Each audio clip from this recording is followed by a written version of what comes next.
Bonjour à tous, bienvenue dans ce nouvel épisode d'Info Ferro. Durant le mois de novembre, de nombreuses actualités ferroviaires ont fait surface, certaines plus joyeuses que d'autres. Dans cet épisode, nous parlerons du sauvetage du train de nuit Paris-Berlin qui était destiné à un arrêt complet. Ensuite, à Strasbourg, une bonne nouvelle. De nouveaux tramways ont été mis en service pour remplacer de plus anciens. Un peu moins joyeux, au Luxembourg, la fin d'un matériel emblématique. Et enfin, après des années d'essais, la mise en service du TGVM est de plus en plus proche.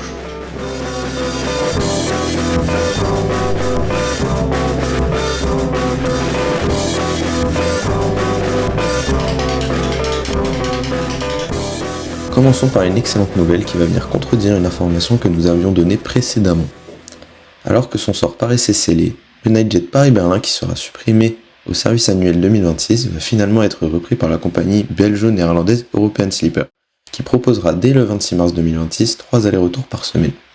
La compagnie prévoyait déjà de venir s'installer en France avec sa future liaison Amsterdam-Barcelone et a décidé dans la foulée de récupérer le Paris-Berlin des OBB, avec cette fois-ci un itinéraire par Bruxelles.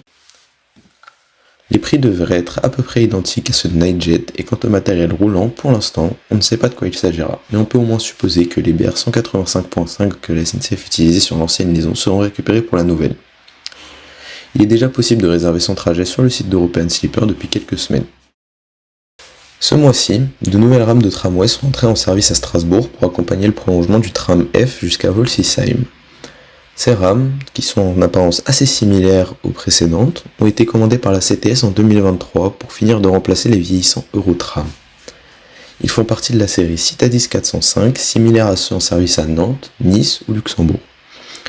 Parmi les innovations, une information voyageur améliorée, des intercirculations et des portes plus larges, des équipements leur permettant de rouler en Allemagne, comme leurs prédécesseurs, les Citadis 403 NG, etc.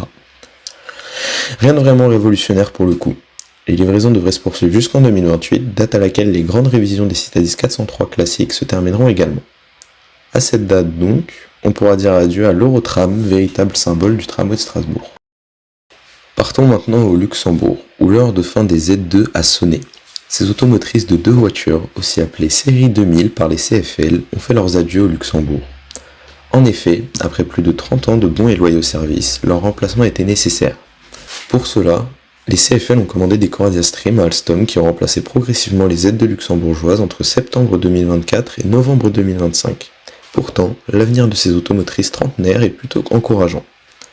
20 Z2 ont été acquises par Ferrotrafic TFI, une entreprise ferroviaire roumaine, car elles sont équipées de l'ETCS qui se développe actuellement en Roumanie. Et une seule de ces automotrices a été conservée au Luxembourg pour le patrimoine ferroviaire du pays. Enfin, la dernière grosse info à être tombée en ce mois de novembre est historique pour l'histoire de la grande vitesse française.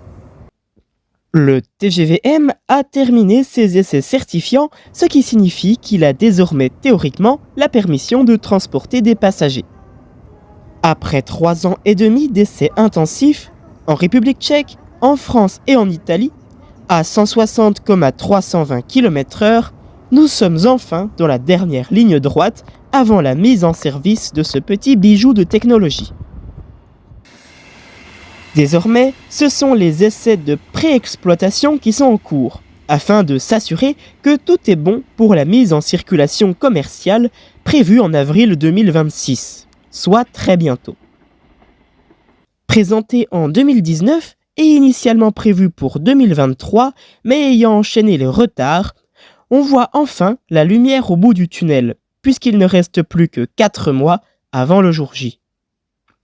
On va suivre ça de très près, puisque les essais de pré-exploitation prévoient des circulations sur les LGV Nord, Est, Sud-Est, Méditerranée et sur des lignes classiques comme la Maurienne ou la Côte d'Azur.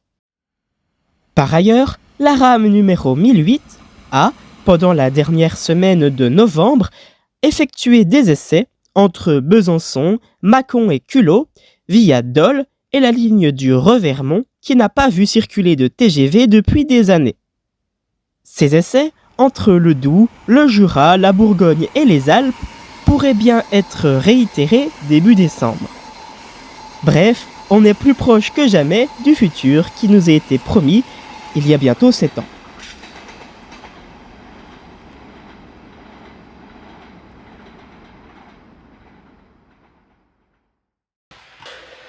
Voilà, c'est la fin de cet épisode du mois de novembre. En espérant qu'il vous ait plu, on se dit à dans un mois pour un nouvel épisode d'Info Ferro.